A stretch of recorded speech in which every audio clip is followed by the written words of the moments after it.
Imagine waking up tomorrow to breaking news that Russian forces have broken deep into Eastern Europe. Russian fighter jets are ruling the skies, and Russian warships are dominating the Arctic and the Black Sea. Everyone thought Ukraine was the end game, but what if it was just the beginning? Putin's forces are knocking at NATO's doorstep. Eastern Europe is crumbling, and Western Europe could be next. This isn't just a hypothetical scenario, it's exactly what Vladimir Putin has quietly planned for years, waiting patiently as NATO fractures from within. Ukraine was only step one. The real question now is, what is Russia's grand strategy? What exactly is Russia's next move after Ukraine? And who's next in Putin's list? Very quickly, I would like to remind you all to please subscribe this channel so that our videos can reach more people and have a greater impact.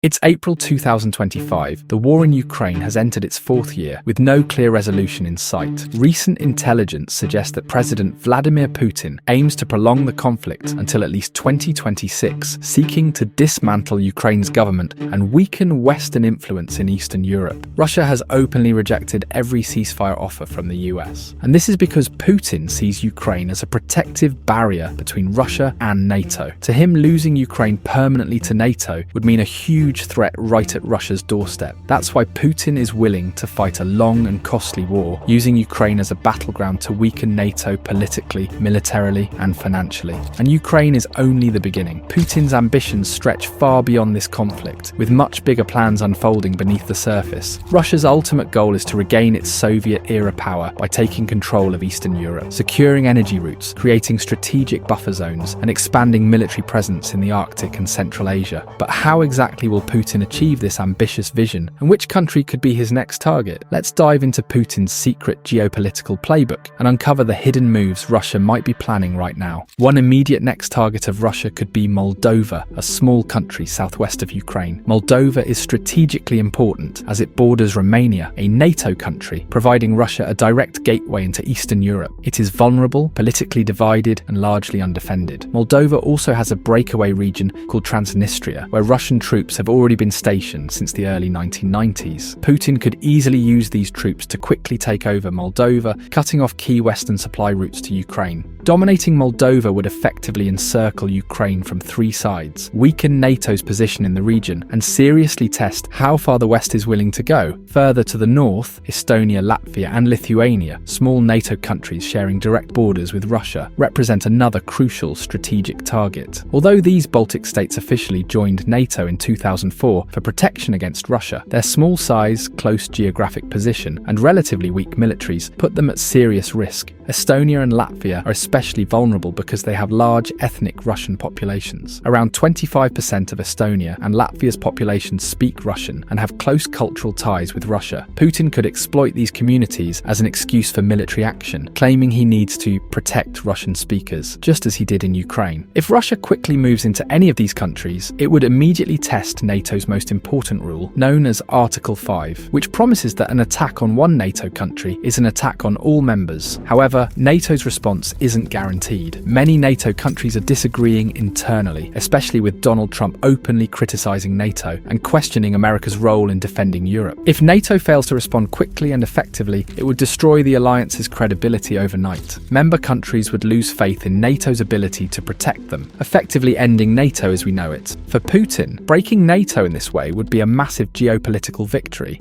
Next on Putin's list could be Georgia, a small but strategically crucial country that Russia already invaded briefly in 2008. During that short but devastating war, Russia carved out two separatist territories, Abkhazia and South Ossetia, that still remain under Moscow's influence today. Even though Georgia wants to join NATO, it's currently not part of the alliance, leaving it isolated and vulnerable. But why is Georgia so important for Russia's strategy? Georgia sits in a critical location, acting like a gateway between Europe, Asia, and the Middle East. Crucially, Georgia controls major energy pipelines like the Baku-Tbilisi-Ceyhan oil pipeline and the South Caucasus pipeline, carrying gas and oil from the Caspian Sea into Europe. Right now, these pipelines offer Europe important alternatives to Russian energy, reducing Europe's dependence on Russian oil and gas. If Russia launches a new invasion and gains full control over Georgia, Putin could easily shut down these pipelines. This would leave Europe with fewer energy options and force force European nations back into dependence on Russian oil and gas. For Putin, dominating Georgia isn't just about territory, it's about using energy as a weapon to economically destabilize Europe, causing divisions among Western nations. By weakening Europe's economy, Russia can fracture the Western alliance further, making it harder for NATO countries to stay united against future Russian moves. Beyond Europe, Central Asia, especially Kazakhstan, is extremely important to Russia's long-term plans. Kazakhstan is huge, rich in natural resources like oil, gas, uranium, and rare earth minerals, and also shares a long border with Russia. Kazakhstan has always been one of Russia's closest allies. But recently, Kazakhstan has started drifting away from Russia, seeking new friends and partnerships. For example, Kazakhstan has built stronger economic ties with China through the Belt and Road Initiative. A key project is the Korgos Gateway, a huge logistics and transportation hub linking China directly to Europe through Kazakhstan. China has invested billions into new roads, railways, and pipelines across Kazakhstan, increasing its influence and potentially reducing Kazakhstan's dependence on Russia. Turkey has also become more involved with Kazakhstan, especially through military deals and cultural ties. Kazakhstan has started buying advanced military equipment from Turkey, including powerful drones like the Bayraktar TB2. At the same time, Western nations, especially the United States and European countries, are expanding their presence in Kazakhstan too. Western energy giants like Chevron and ExxonMobil have poured billions of dollars into Kazakhstan's largest oil fields, including the Tengiz and Kashagan fields. This investment challenges Russia's traditional control over Central Asian energy resources. Additionally, Kazakhstan has started joint military training exercises with the United States and NATO, receiving modern equipment and training. This signals Kazakhstan's desire to build security relationships beyond Moscow. All these developments are making Putin uneasy, because for him, Kazakhstan is becoming increasingly unpredictable. Putin might act aggressively, either through diplomacy, economic pressure, or even military intervention, to ensure Kazakhstan stays within Russia's sphere of influence, because controlling Kazakhstan's resources and transport routes would give Russia unparalleled leverage in the emerging multipolar world. Further to the north, another critical battleground is quietly emerging: the Arctic. Right now, climate change is melting polar ice at record speeds, opening up completely new shipping routes. These new pathways have the potential to drastically shorten global trade routes and reshape international trade. For example, today a ship travelling at about 13,000 miles from Japan to Western Europe usually goes through the crowded Suez Canal. But with melting Arctic ice, this ship can instead take the Northwest Passage via the Bering Strait. This route is 6,000 miles shorter than the Suez Canal route, dramatically reducing both the travel time and shipping costs. Russia clearly sees the huge potential in controlling these routes, and this is why Putin's grand strategy is rapidly unfolding in the Arctic. Russia already controls half of the Arctic coastline and has established more than 50 military bases there. It also has more than 40 powerful icebreakers, while the US currently only has 2 icebreakers. And icebreakers are just one part of Russia's growing Arctic strength. Putin has deployed advanced radar systems, powerful missile defense installations, and even nuclear submarines that patrol beneath Arctic ice. Russia is also positioning itself to exploit massive natural resources hidden under the Arctic seabed, including billions of barrels of oil, huge gas reserves, and rare earth minerals vital for modern technology. In response to Russia's aggressive Arctic strategy, President Donald Trump has recently announced plans to bolster the US presence in the Arctic by ordering approximately 40 new icebreakers for the Coast Guard. However, the US faces a big challenge. It has fallen far behind Russia in Arctic infrastructure and shipbuilding. Building icebreakers is complicated, expensive, and slow. Even if America rapidly builds these ships, catching up to Russia's 40-plus icebreakers advantage will take years. For Putin, dominating the Arctic means not only controlling valuable resources, but also gaining the ability to dictate global trade patterns and shipping routes. If NATO weakens or fractures, there would be nobody left to challenge Russia's complete dominance of the Arctic, making Moscow one of the most powerful players in the future global economy. Now, apart from military expansions, Russia is quietly moving ahead with other strategic projects that could strengthen its economy for years to come. One of the most important steps is Russia's new focus on lithium. Moscow plans to launch large-scale lithium production by 2030, aiming to produce at least 60,000 metric tons of lithium carbonate annually. This is significant as lithium is essential for electric vehicles, solar solar batteries, and green energy solutions that countries around the world desperately need. Russia is currently sitting on an estimated 1 million tons of lithium reserves, mostly located in Siberia and other remote regions. By tapping into these resources, Putin hopes to shift Russia's economy away from heavy reliance on oil and gas exports, which Western nations have increasingly targeted with sanctions due to the war in Ukraine. If successful, Russia would not only become a major competitor in the global electric vehicle industry, but also reduce its economic vulnerability to future sanctions. Now, the biggest question is that why is Putin taking these massive risks? His grand strategy isn't actually random. It's aimed precisely at reclaiming Russia's Soviet-era status as a global superpower. Putin has openly stated that the collapse of the Soviet Union was the greatest geopolitical catastrophe of the 20th century, and ever since taking power, he has worked to reverse that loss. He has rapidly rebuilt Russia's military, pushed defense spending beyond $461 billion, strengthened energy dominance over Europe, and expanded Russia's diplomatic reach, especially in countries that are skeptical of the Western-led global order like China and the global South. Putin is actually dreaming of something much larger, a complete reshaping of global power, where no single country, especially America, dominates international politics and economics. To achieve this vision, Russia is building deep relationships with powerful countries like China and Iran, and forming new partnerships with nations that also oppose Western control. Russia's strongest partnership today is with China. Both nations share a common goal to challenge America's global dominance. Russia supplies China with oil and gas at comparatively cheaper rates. The trade between Russia and China has now surpassed $200 billion